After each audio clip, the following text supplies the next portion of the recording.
Hey everybody, so many of you, first of all, before I get into this video, I gotta talk about what it's like. I've had 4 weeks now since my lobectomy, which removed the upper right lobe of my right lung because there was a 2.6 centimeter cancerous tumor that was growing and some cancerous lymph nodes. So that surgery was 4 weeks ago.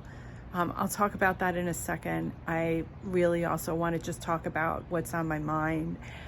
And I'm so grateful that I have received so much support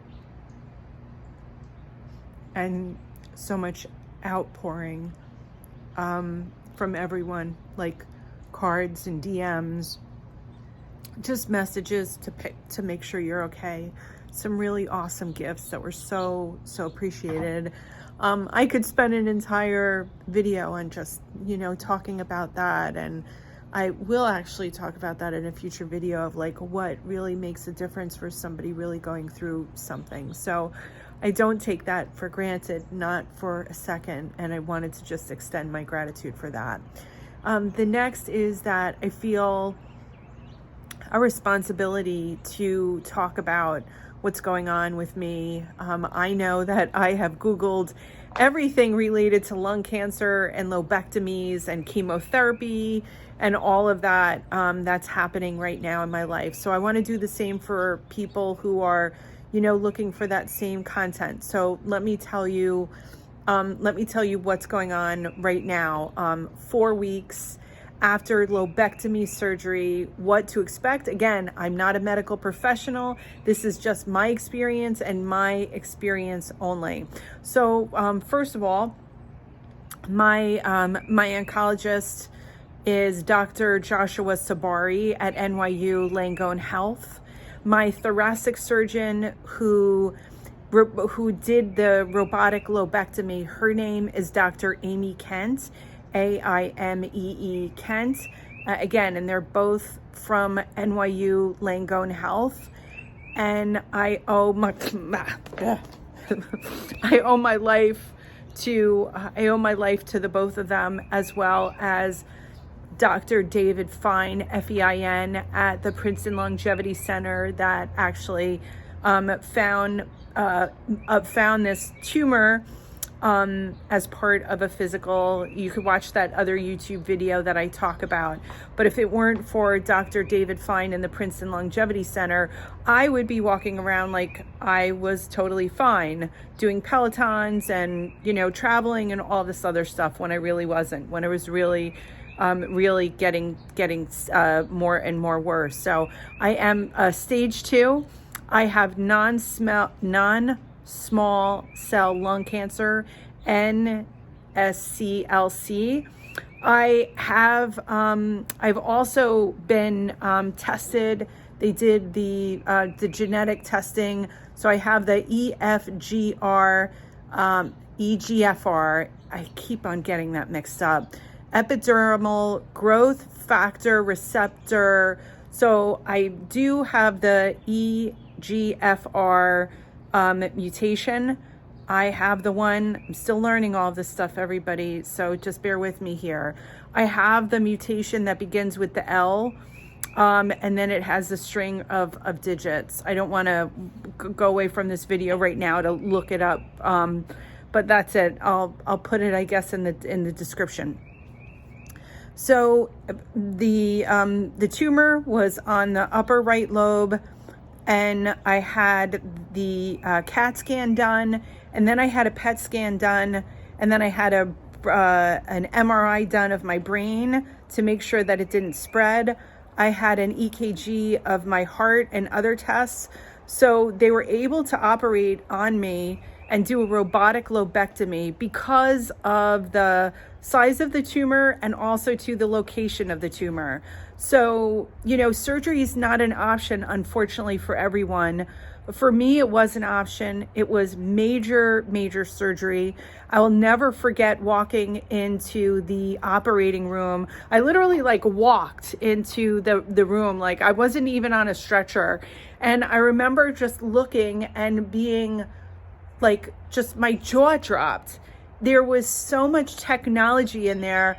There were screens everywhere. I kind of define it as like a sports bar in a funny kind of way, because there were screens everywhere, massive technologies. And it's like a part sports bar and part server room. I've never seen so much technology and so much equipment in all my life. So I got on the operating room. Operating rooms are light, they're cold. They are crazy, crazy places. A bunch of people there. And the anesthesiologist guy that took care of me, I swear to God, he was like out of something like a James Bond film. And so he's like, oh, we're going to make you happy, and you're just going to have a really good sleep. And actually that's what it was. So, my surgery lasted 3 hours.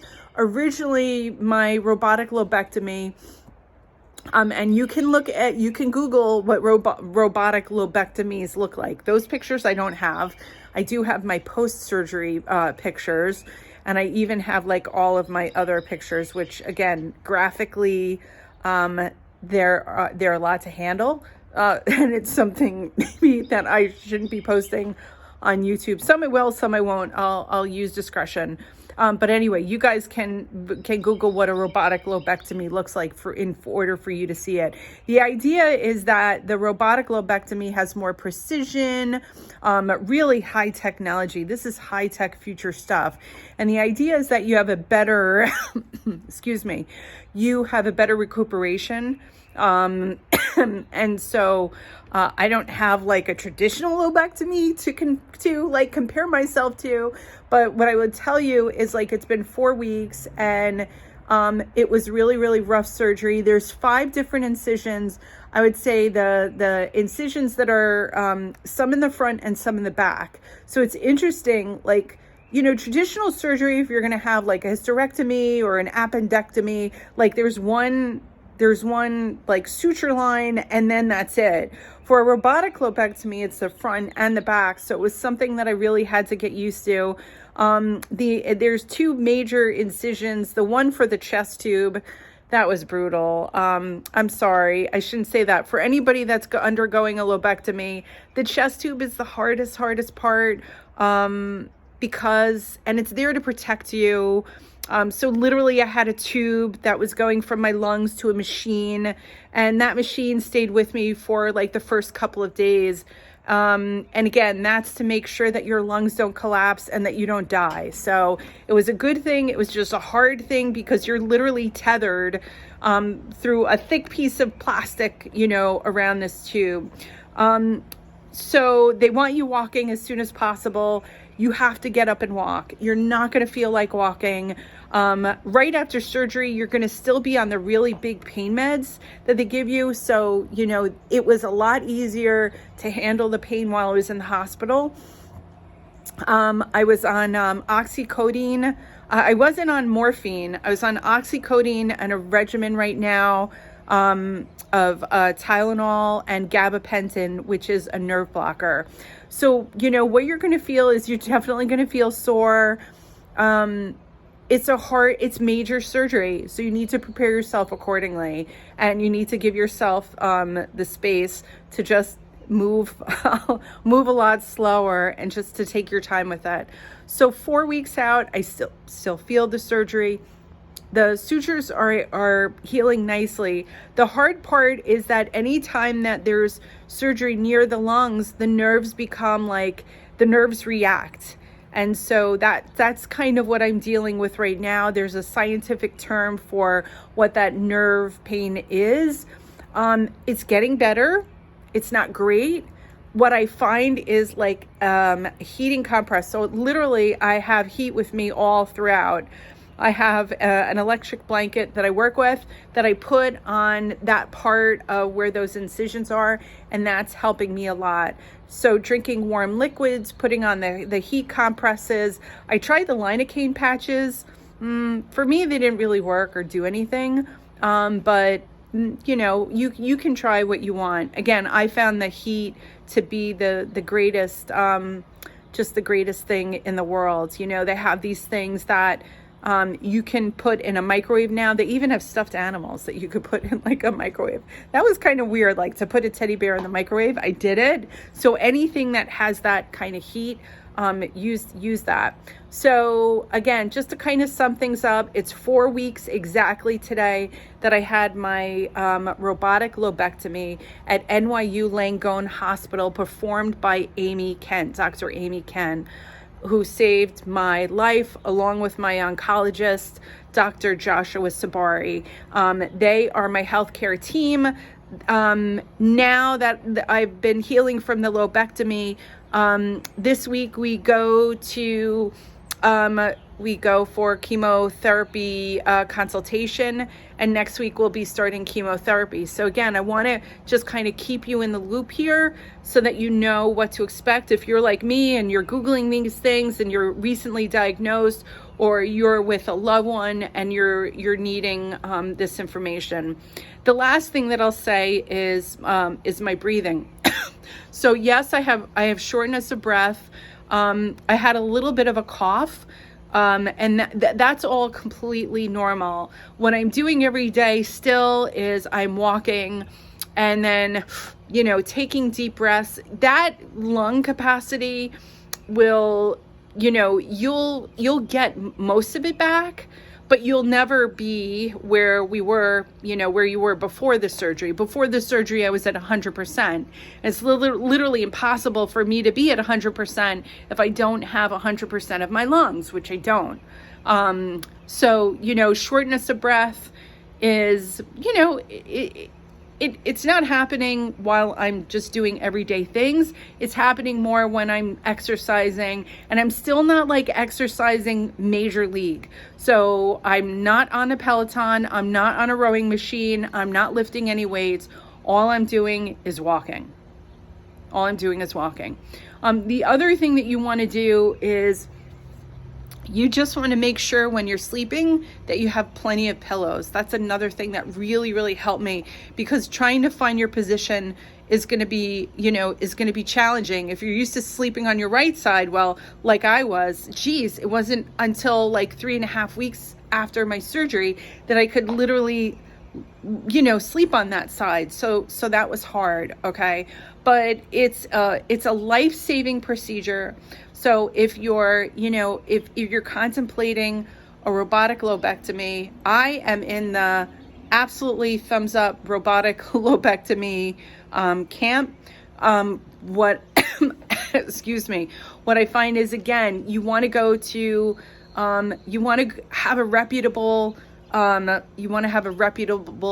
research hospital like NYU Langone Health. Also, I elected to be part of a non-small cell lung cancer cohort for research. That's just something that I personally elected to do.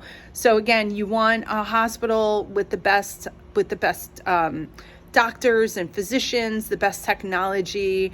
And also too, you've got to make it work for your lifestyle, like where you are and where you're located and who can bring you there. But, the robotic lobectomy, I'd say the first week is the hardest. You definitely have to make sure that you have people around you, because you're not going to be able to get out of bed and walk and even get dressed and do the things like you used to do. It's hard surgery. It's major surgery. So if you have any questions about it, let me know. And again, I'm not a medical professional. This is just my personal experience. And I'm really grateful that I had the surgery. I'm grateful for Dr. Joshua Sabari, Dr. Aimee Kent, and NYU Langone Health. And whatever road that you're on right now, whether or not it's you or someone that you love that's going through lung cancer, be positive.